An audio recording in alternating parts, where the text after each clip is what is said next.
Marriott downtown Marriott.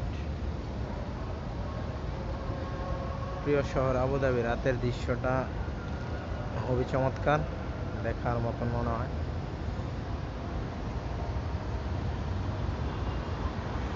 শহর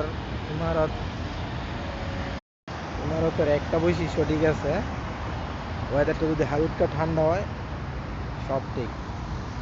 দিনের বেলা যখন 45 ডিগ্রি 50 ডিগ্রি গরম হয়, গরম যখন শুরু হয় তখন আর ইমারত ভালো লাগে না, তখন আর মনে হয় না যে প্রাণের শহর মনে হয়। তবে রাতের দৃশ্য আর ওয়েদারটা যখন একটু ঠান্ডা হয়, 30-এর নিচে যখন টেম্পারেচার আসা পড়ে, খুবই ভালো, খুবই সুন্দর সিটি, গ্রিন সিটি,